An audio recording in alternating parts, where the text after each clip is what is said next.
name is Melanie Huscroft, Younique co-founder, and this video is just some highlights from our eye tutorial class that we had at our inaugural convention in Park City, Utah. And you will get to see 3 different eye looks taught to you by makeup artist Charisse Wayman, and she will demonstrate how to do an evening look and some day looks and just some fun techniques to really accentuate your beautiful eyes. I hope you enjoyed this video. And you literally need like a tiny bit, okay? Because if you put too much, it can actually cause the shadow to crease. You want it almost, if you're applying it to your face, and since I'm not doing her whole face, I didn't do that, but if you're applying it to the whole face, I would almost just use whatever's left over. Like, you can't even see it on there, and I'm just gonna apply a tiny bit to the brush. But don't use too much because it's the eyelid is a different texture than the rest of your face. The whole point of a primer is to kind of smooth over the surface, but since the pores aren't nearly as big on the eyelid, it'll just sit there and slide around. If you have close set eyes, you kind of want your brows to kind of grow in more in the center so that it just has an effect of pushing them out a little bit. Don't ever try to create your own brow. Like, follow the natural line of your brow. If you want to go get them done by an esthetician, go get them lined up, but don't just draw it in and think nobody's going to notice. So just follow the natural line that you have. You usually want it to line up at the beginning of your nose, and then you want the arch to come right over the pupil. So from your nose right here, from your nose to the pupil up, and then from the end of the eye. All from the nose though, you keep it at the nose. Just because the eyebrows are so important, you don't want to skip the eyebrows. They're like a frame to the eye. So you've done all that beautiful work highlighting, contouring, and doing all of the blending and everything, and then you want to just top it off with the brow. It makes the biggest difference.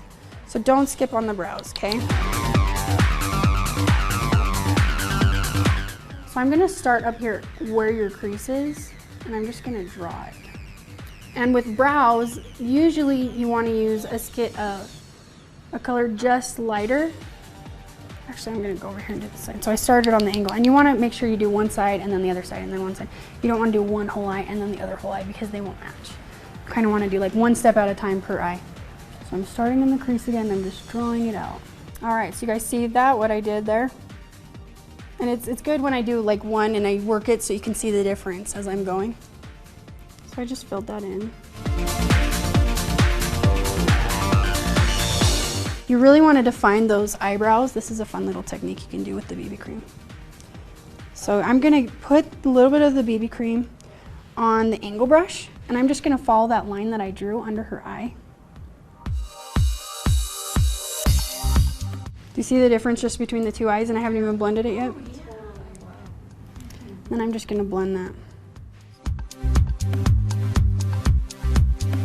It's good to always look at the skin tone, the skin texture of somebody when you're working on them. If you have more textured skin, if you're working with an older client that has more, you know, wrinkles and stuff. I hate to say it.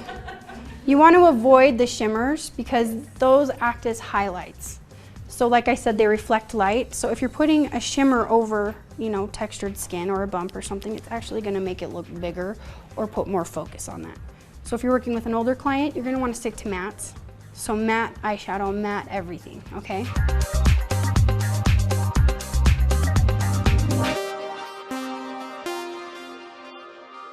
Okay, the innocent in the front.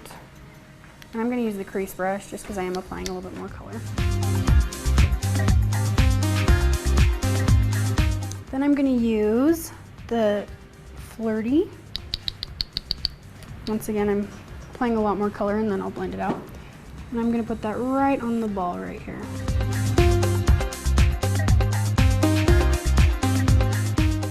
Then I'm going to use, and I forget what the name was, Regal. I always think of like Royal, Regal. You're a princess, right?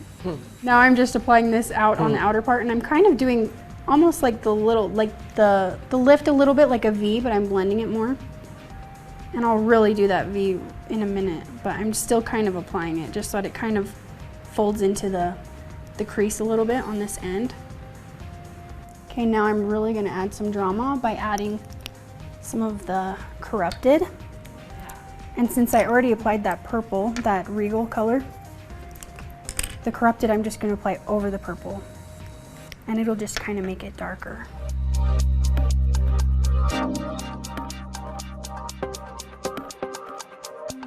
So I want it to connect. So I'm going to follow from up here and carry it underneath.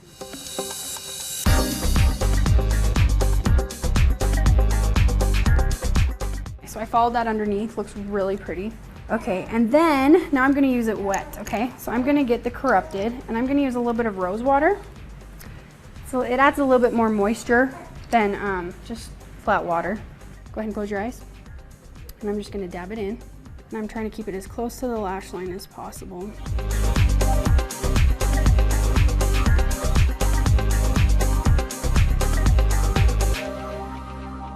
I'm gonna go back to that infatuated now that I've done that, and I'm gonna use the crease brush again.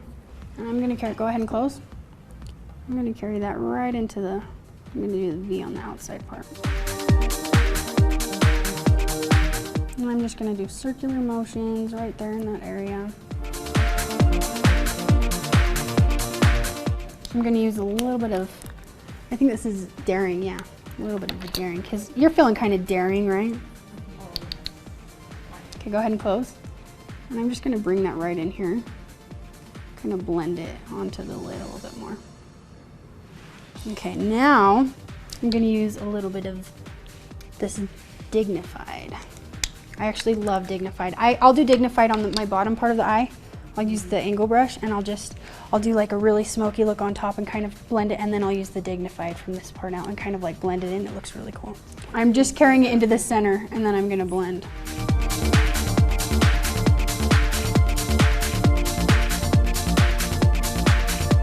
So I'm going to use just a little bit of Curious, just right up in, right here, just right there, and then I'll blend it.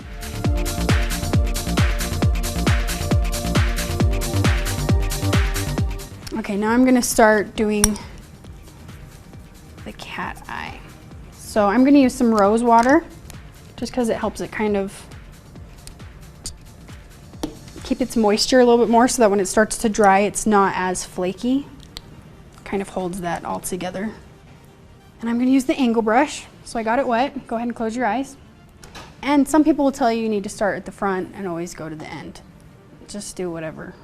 And then after it dries, you want to reapply it dry over the top of it to just kind of set it in its place. So another way, let's say that you did the cat eye and one's not, you know, they're at different angles, they're not very perfect. You can do this cleanup under any eye look. So a smoky eye, if you want to make it less just messy on the side, just follow the concealer underneath the eye, get up as close to the line as possible, and if you want to make it more crisp, just slide up like that. And sometimes you'll even catch some of the color and it'll just crisp the line even more. So do you see the difference just between those two eyes just from that highlight? That's usually where it makes the biggest difference, is the cleanup. In every look that I do, it's the cleanup that really makes the biggest impact.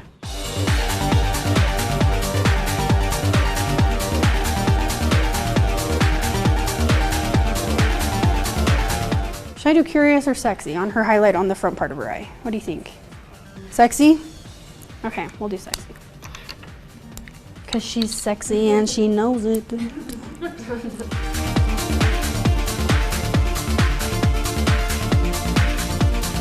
Then we're gonna we'll do Daring on the little middle section. And you can apply this wet. I actually like applying it wet even on the eyelid, not just for like a liner. And you can still blend it even when you do it that way. Just because it kind of gives more precision. So that's like pretty dark right there. I just wiped it and I'm doing like little circles and blending it out in little circles. So I'm going like this in little circles, blending, blending, blending. Now I'm gonna hurry and do the darkest color. And so I did that on the whole part, and I'm just gonna add the black over. I'm using the corrupted, yeah. And you can, if you wanted to just do daytime, just do the top part and don't follow it on the bottom. And then if you want to do it tonight, add it on the bottom, and that'll kind of make it boom, you know, a little bit darker, more dramatic. And I'm gonna come right out here to the corner, and I'm gonna do the lift that we talked about. And I'm not drawing a straight line like we talked about. I'm just gonna kind of bring it out to the corner and just kind of blend it a little bit like this. Okay, now I'm gonna follow that underneath the eye, so I'm gonna go back to the Daring. And I'm just gonna put a little bit of that on my angle brush. And you could do this with the crease brush also, but I really wanna have like a really sharp line. I don't want, the crease will be a little bit thicker, so you can still do that. Go ahead and look up, and I'm gonna connect it right here, and then I'll follow it with the corrupted also. Now I'm gonna get the corrupted wet, and I'm gonna use this as a liner with the angled brush.